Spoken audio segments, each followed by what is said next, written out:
Hi everyone, and welcome to Fab Hacks. I'm Rosemary, and in today's video I'm excited to share loads of wonderful gift ideas you can make yourself without spending lots of dough but still getting lots of show. And these are thoughtful, useful gifts that everyone will love. And that's not just me saying that. Retail trends are showing a strong preference towards useful consumable items like these that can be enjoyed and appreciated, and away from other items that will eventually either add to the clutter or need to find space in already overstuffed storage. So let's jump right in with one of my favorites, flavored honey. It's super easy to make, and I'm going to make two varieties, a spiced honey and a hot honey. And yes, these adorable tags, as well as all the tags in this video, are available for free via the link in the description. First, I made the spiced honey using 2 cinnamon sticks, 3 cloves, and a star anise, and one of these honeys in a little bear container that most stores sell a version of. I picked up this one at Walmart for $3.74, and all I did was open up the top, and you can remove a little bit of the honey if you need more room, but then all I did was took the cinnamon sticks, clove, and star anise and placed those right into the honey. Now, to cut back on expense, you can simply just add the cinnamon, which will still make a delicious honey. I then used a wooden skewer to push the spices down to the bottom of the bottle. Then I just capped it up, and every day or so I gave it a shake. To flavor the honey using this cold infused method, it will take about a week or so for the spices to flavor the honey fully. So you want to allow at least that much time. However, if you are pressed for time, you could use the hot infused method by gently heating the honey and spices in a saucepan. But I like this cold infused method much better, as it's far less messy and you don't run the risk of overheating the honey and destroying many of its nutrients. To label, you can create your own or use one of the labels I put together, and again, you can find these in a free link in the description. I designed the labels so that they can be easily cut with scissors in a square shape, or if you want to invest in one of these lever circle punches, I designed this label and all the labels in this video to work with a 2-inch circle punch. I typically get my punches at Michael's, and the 2-inch size costs $6.99, but they almost always have a discount, anywhere from 20 to 50% off, and with Black Friday coming up, you're sure to score a deal. To make the cut, I lined up the paper in the punch and pressed down. I then removed the front label on the container and replaced it with my spiced honey label. And I use a regular glue stick here and just heavily apply the glue, then attach it to the bottle. Then you can just add a bow and some embellishments to the top if you like for a super cute gift. Or to take that cuteness over the top, you could pick up one of these wine bottle Santa bags from Dollar Tree. The set comes with this adorable little Santa hat that has a gift tag attached.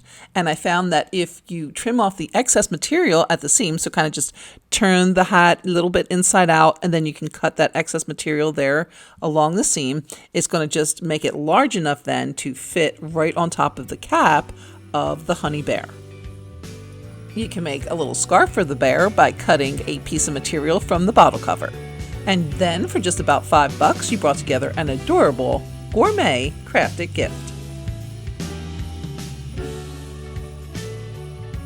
But if the bear's a little too cutesy for your needs, you can always pick up a regular basic container, or better yet, if making several gifts, you can purchase a larger, more economical container, then repackage into smaller glass jars that you have either purchased or recycled, like these mini mugs with lid from Dollar Tree, or these repurposed pepper and jelly jars.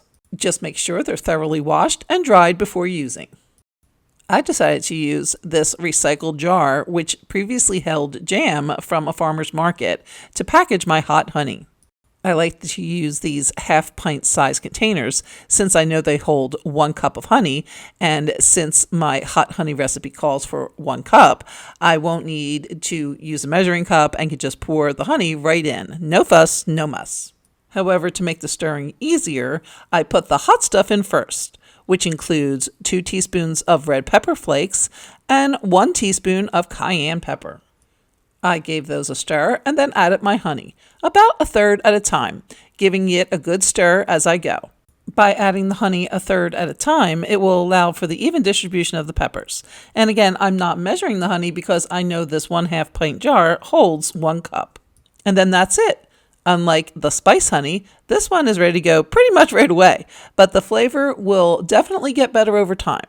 So for peak flavor, it's a good idea to let the pepper infuse for at least a couple of days. And then I have another tag for the hot honey, again included in that link, but this time I'm going to go ahead and cut it out square. And I attached it the same way with a heavy coat of glue from a glue stick. And I do like to print my labels on cardstock to give them a richer, more upscale look. In addition, I decided to add a honey stir to the gift and decided to make one using the wood handle from a foam paintbrush and one of these wood snowflakes I picked up at Dollar Tree. The foam top of the brush twists right off, and to the hole left behind, I added a little wood glue, and then the point of the snowflake is a perfect fit. Now, if the idea of using a paint handle is bothersome to you, another option would be a popsicle stick.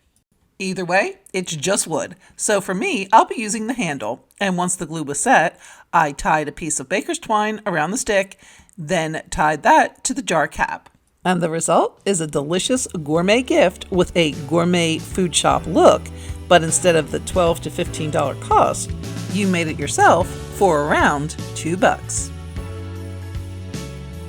But let's keep going since there are so many gourmet treats that you can quickly, easily, and affordably whip up to delight your family and friends this holiday season. And up next we have gourmet butters. Unlike the honey, there are many ways to give a gourmet upgrade to butter, and I'll be showing you just a few here. But a quick search will yield a multitude of possibilities and recipes.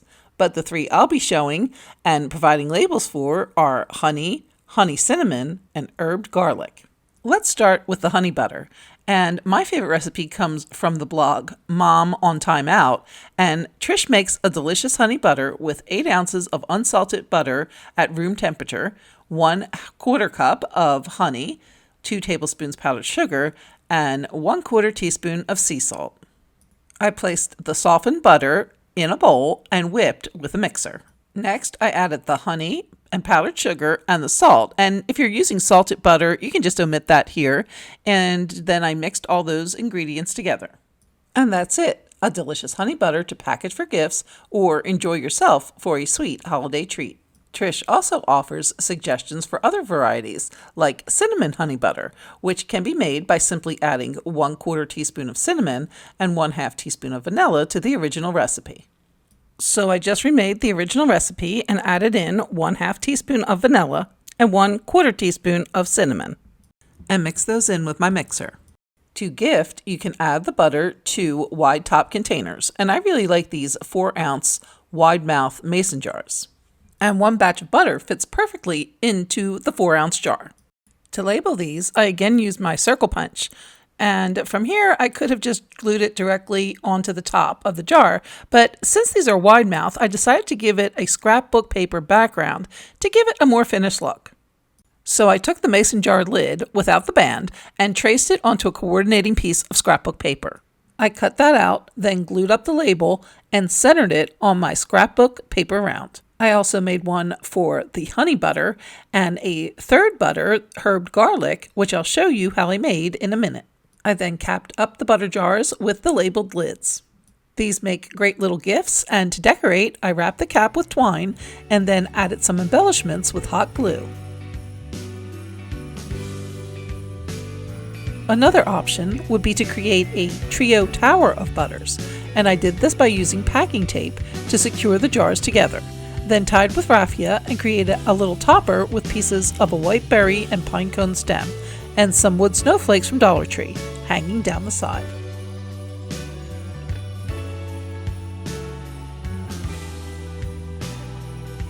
As for how I made that third herbed garlic butter, I decided to go with a recipe from the blog Momma, since the author Risa offers ideas for using the more economical dried herbs instead of fresh ones to make a variety of herb butters. In her recipe, she uses 2 sticks softened unsalted butter, 2 tablespoons herb or herb mix of choice, 1/2 teaspoon of garlic powder, 1/2 teaspoon of sea salt, and a pinch or 2 of pepper. Since I used salted butter here, I went ahead and omitted the salt. But to my 2 sticks of room temperature butter, I added 1/2 teaspoon of garlic powder, and the herbs I chose were parsley and oregano. So I added 1 tablespoon of each of those and then mixed thoroughly. As we've already seen, this butter flavor can also be added to a 4-ounce jar, but here is another packaging option for the butters. For this one, I took a piece of parchment paper and placed the flavored butter on it and formed it into somewhat of a log, and refrigerated that until slightly firm. Once it had firmed up a bit, I took it back out of the fridge and continued to form it into more of a log form. Once I got the desired shape, I transferred the butter to a clean piece of parchment paper that I had cut down to size and wrapped the butter log in the new piece of paper. I then took a piece of brown paper and again wrapped the butter with twisted ends, kind of like a taffy. I tied each end with raffia and again applied the label with a heavy coat of glue from a glue stick. This packaging idea may be more economical, especially if you are using store-bought instead of recycled jars. But either way, you get a delicious gourmet gift everyone is sure to love, and so will your pocketbook.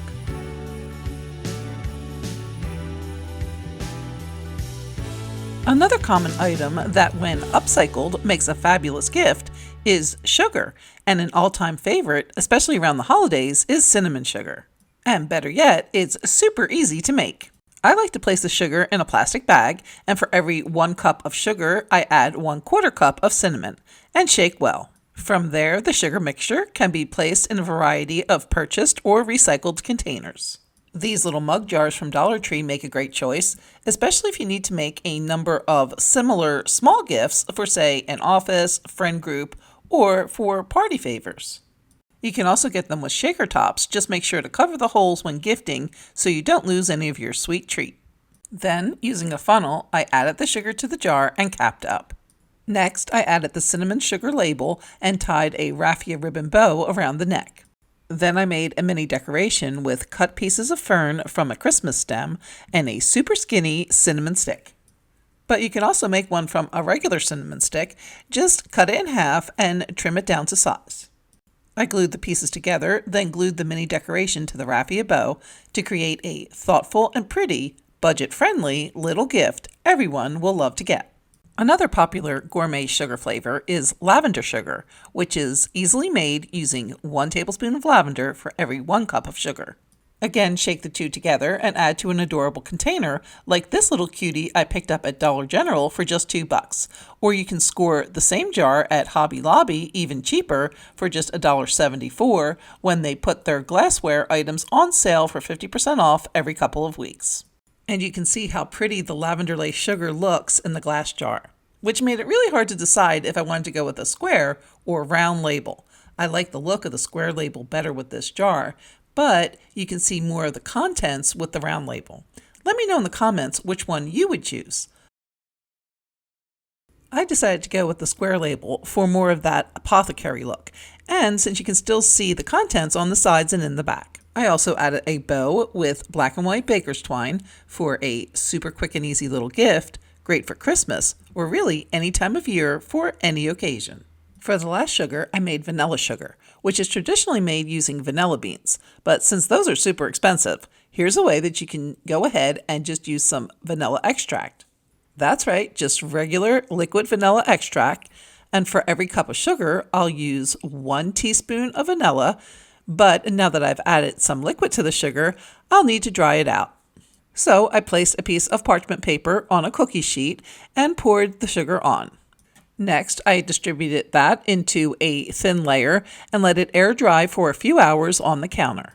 When dry, the sugar will be in clumps, but that can be easily broken back up by crushing the clumps with your hand or with a mallet. And what's neat about this method is that it really opens up your options, as it can be used with any extract or flavoring. To package, I decided to pick up one of the sugar pourers from Dollar Tree, and again tied a bow with some baker's twine. Now, since this is a larger container, the small 2-inch label will be a little overwhelmed, even if I left it square. So to fix that, I cut a strip of craft paper scrapbook paper, long enough to go completely around the jar, and taped it in the back. I then glued the round label to the front of the craft paper collar. And there you go, a beautiful high-end look gift that you can make yourself quickly and easily for less than $2.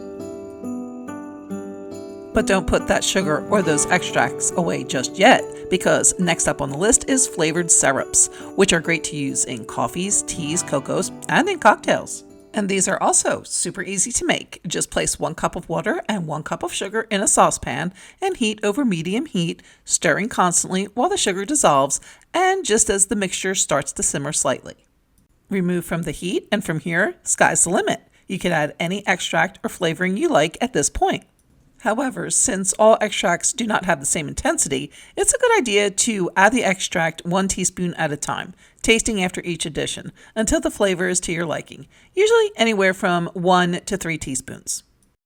I made labels for vanilla, peppermint, and almond, so those are the 3 flavors I'm going to add. For packaging, old salad dressing and other bottles make a great recycled option, but I just love the Dollar Tree decanter style bottles with the metal pour lid for this gift idea. The bottles come in 3 designs, one with a label that reads oil and the other one vinegar, and then just the plain one. You kind of have to move the bottles around to find the plain ones. And I also love the little corked bottle from Dollar Tree, which also works well with the flavored syrups. Just remember to, again, in the interest of food safety, always thoroughly wash and dry all glassware, either purchased or recycled. So for the almond syrup, I decided to use the decanter bottle and again use a strip of craft paper, scrapbook paper, to better fill the long bottle and glued the round label on top of that. To decorate, I took a little wood reindeer ornament, and I think I got that at Walmart last year, and I replaced the brown string with some of the baker's twine, then glued on some greens and a black and white check bow. Then hung my newly decorated ornament around the neck of the bottle, which created an upscale food hall look for my homemade syrup in a Dollar Tree bottle. For the vanilla syrup, I decided to use the cork top bottle, and for this one, I glued the label right onto the bottle. For decoration, I glued together some greens to a pine cone, then glued that to a raffia bow I tied around the top. And there you go, a couple of options on how to bottle your delectable homemade syrup and then upcycle those bottles into gorgeous gourmet gifts.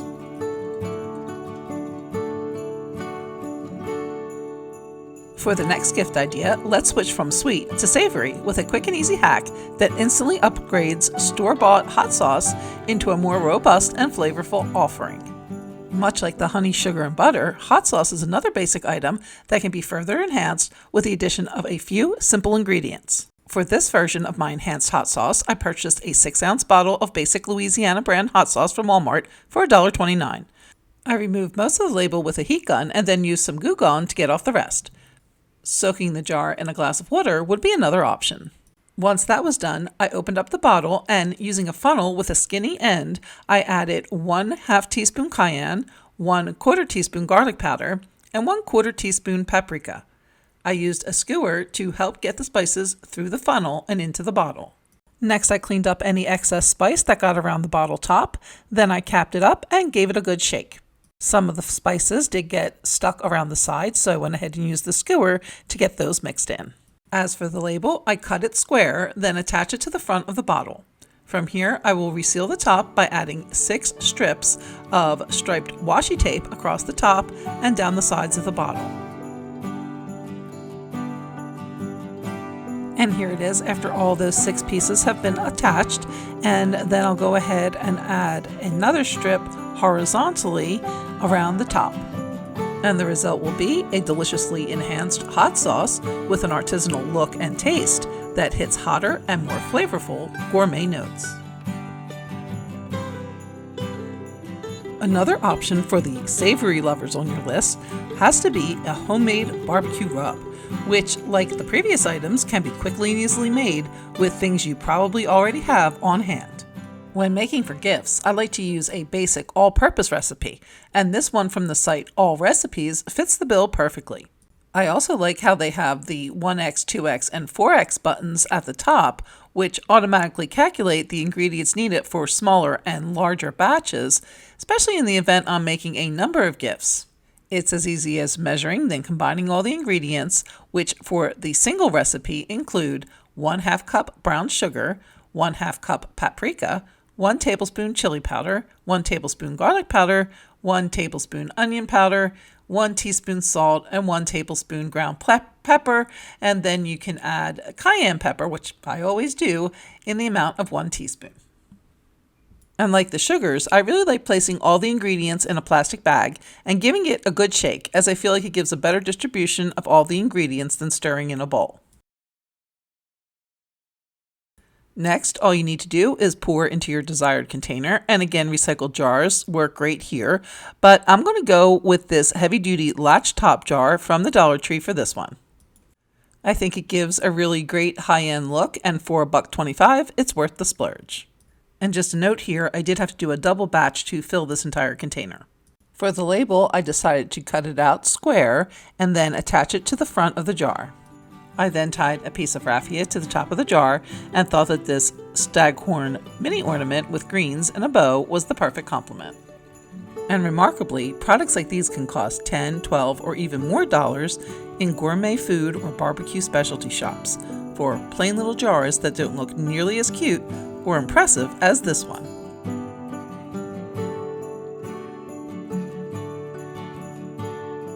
And then who doesn't love the next idea on our list? Fun, fruity, and fabulous holiday sangria. Why just give a plain bottle of wine when you can quickly and easily make a festive sangria? Sangrias are super easy to make, and all you need is a bottle of dry red wine, an orange, an apple, a lemon, and a little sugar.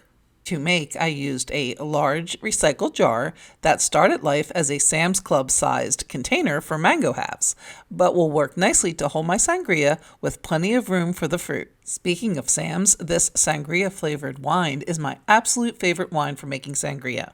It has an excellent sangria flavor right out of the bottle, but with the addition of the fresh cut up fruit, it just takes it over the moon.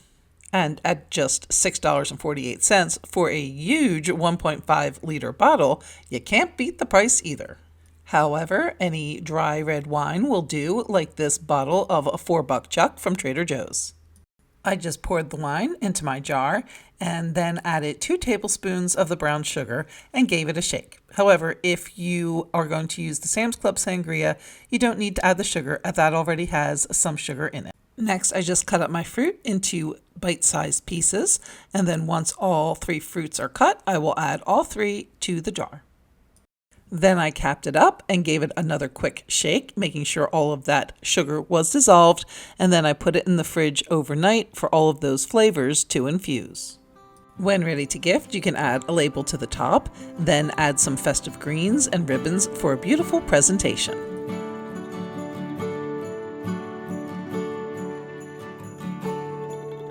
For a non-alcoholic option, mulled cider is always an awesome choice, especially around the holidays, since not only is it delicious warmed on the stove, but it also will make your recipient's home smell fantastic as it simmers, bringing comfort and joy, and also thoughts of what an awesome friend and gift giver you are. To make, I picked up this bottle of old-fashioned apple cider from Target for just $2.99. And like the previous gift ideas, you can make these in a variety of sizes to suit your gift-giving needs. I also picked up an orange, cinnamon sticks, and some cloves. Next, I simply poured the cider into my clean jars. Then for the 16-ounce size jar, I added 2 cinnamon sticks, 1 slice of orange, and 5 cloves. Since my larger size jar is double the size at 32 ounces, I doubled the other ingredients as well. So I added 4 cinnamon sticks, 2 orange slices, and 10 cloves to the larger jar. Then I just topped off with a little more cider and capped them up.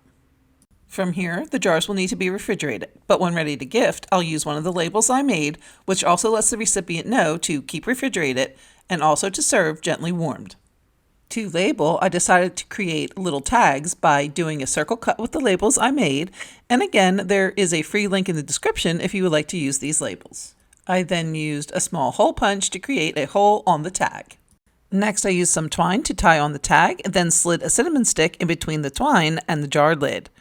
I also decided to add some greens from a Christmas pick to the cinnamon stick. This gift will literally delight the senses, from the sight of its pretty packaging, to the smell of the wonderful aromas, the sound of the simmering pot, to the delicious taste, and oh yes, that warm, cozy feel.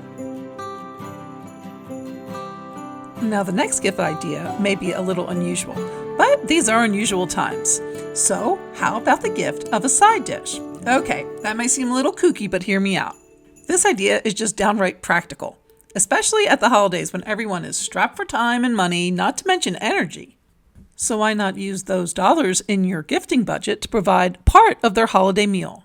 Maybe you make a mean potato salad, or the best green beans ever, or maybe a famous crab dip. So instead of buying another candle, or a set of tiny gourmet coffees, or a tin of cookies, which one half will go stale and be thrown away somewhere around Valentine's Day, why not spend that money buying the ingredients to and making a dish that will not only be heartily enjoyed, but also heartily appreciated? When time is ticking, the guests are coming, and your recipient has one less dish to make and clean up, let alone spend precious holiday dollars on the ingredients for. Package up your offering in attractive glass jars, and you'll have a gorgeous, delicious, useful, and much appreciated gift. And one of my favorite side dishes for gifting is spinach orzo pasta salad. That comes together quickly with orzo pasta, spinach, grape tomatoes, feta cheese, a little onion, and some dressing. To make, I needed 2 cups of cooked pasta, which works out to be about 1/2 a box. And then I added some ice cubes to the cooked pasta to cool it down and stop it from sticking. In the meantime, I cut a bag of spinach into strips and then cut the tomatoes, grape tomatoes in half. And then I diced 1/2 of an onion. Once the pasta was cooled and drained, I added 1/2 of the diced onion and 1/2 cup of dressing and mixed that well. Then I took about 1/2 cup of the spinach and cut that down further into really small strips and added that to my pasta. And I'm only using about 1/2 cup here. I'm going to use the rest of the spinach later on in the recipe. Once all those ingredients were mixed together, I put the pasta mixture into this jar that is actually a large jar of jalapeno peppers. It's about a 2-quart jar, but it's just a recycled jar from formerly jalapeno peppers. Next, I took my cut tomatoes and added the rest of the onions to those, and then added 1/4 cup of the dressing and mixed well. Then I added the tomato layer to the jar. Next up was the crumbled feta cheese, and I wanted to marinate that a little bit too, so I did add 1/4 cup of dressing to that as well. Then added the feta layer to the jar. Lastly, I have the rest of the cut spinach, and I do want to add some salad dressing to that as well, so I'll add about 1/2 cup to that.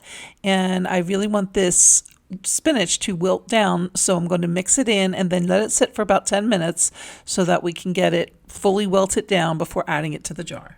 And then here it is after about 10 minutes, and I'm going to go ahead and add that to the top of the jar to create the final layer in my layered pasta salad gift.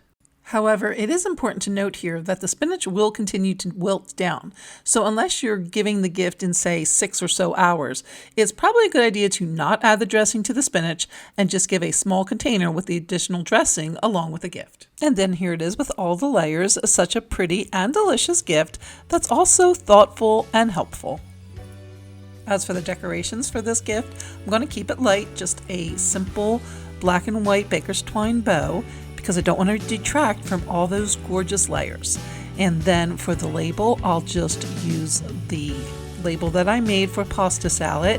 And then since I want to cover the rest of this jar, I'm going to give it a little backing with some scrapbook paper in a black and white stripe. And then wowza, it almost looks too good to eat. And lastly, we have fruit and nut bark. A sweet treat that is not only delicious, but has a great luxe look, and also offers some healthy elements along with holiday indulgence in sugary goodness. And all you need to make is a bag of semi-sweet morsels, a portion of a bag of white chocolate morsels, and a bag of fruit and nut trail mix. And I picked up this one at Sam's Club, but you can get these pretty much anywhere, Walmart, Target. Everybody sells a version of a fruit and nut trail mix. First, I took a 10 by 15 inch sheet pan and lined it with parchment paper. Then I took the bag of chocolate morsels and emptied that into a bowl and heated those in the microwave for 2 minutes at 50% power. And then here they are after 2 minutes at 50% power, and I'm going to give them a good stir here to get all that heat distributed. And now microwaves vary, so you just wait, just check it and see, but 2 minutes is pretty much a good number to kind of start with, and then you want to do 30-second intervals after that, again at 50% power. And then here they are again after just one 30-second interval, and it's fully melted at this stage. So I'm going to go ahead and pour that right onto my parchment paper lined sheet pan. And I'll use a spatula to spread that out into a nice thin, even layer. Then at this stage, I'll put my pan in the fridge to have the chocolate completely set. Once it has completely set, I'm going to now melt my white chocolate morsels, and I'm only going to use about 2/3 of the bag for this section, and I'm going to melt it the same way for 2 minutes at 50% power.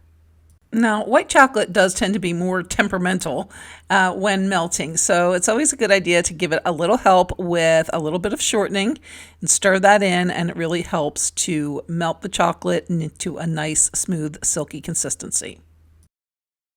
And then after I get that shortening incorporated, I'm going to go ahead and pop it back in the microwave, again at 30-second intervals at 50% power. And then once I have that nice smooth spreading consistency, I'm going to go ahead and just do the white chocolate layer on top of the semi-sweet chocolate layer.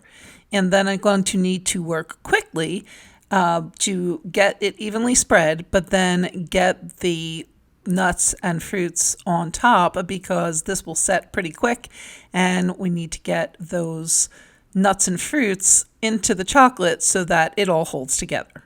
Then I'll simply add my nut and fruit mixture, and again I'm going to need to work really quickly so that that white chocolate layer stays nice and melted as I'm applying the fruit and nut topping.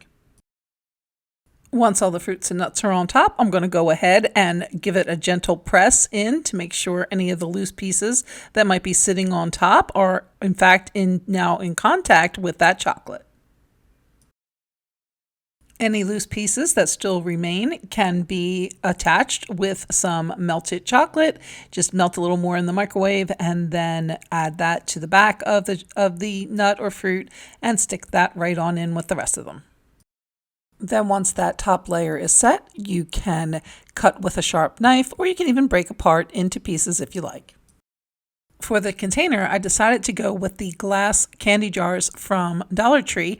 These are the old-timey kind that kind of sit on the side, the penny jar candies, and I just think they're a perfect complement to this fruit and nut bark. And then I did do a fruit and nut bark label, and it's also included in that free link. And I could put that right on the lid as is, but again, I thought since it's a little bit of a larger lid, it would look better if I did add a background with a piece of black and white striped cardstock. Then again, I will keep the decoration low-key with a simple baker's twine bow so as not to distract from that gorgeous fruit and nut bark. Well, I hope you have enjoyed this 2024 collection of budget-friendly DIY gifts, and hope you plan to make some to give as gifts or to make for yourself this holiday season. And for more great gift ideas, you can click on this link here, which takes you to a treasure trove of gift idea videos. Thanks so much for watching, and we'll see you next time.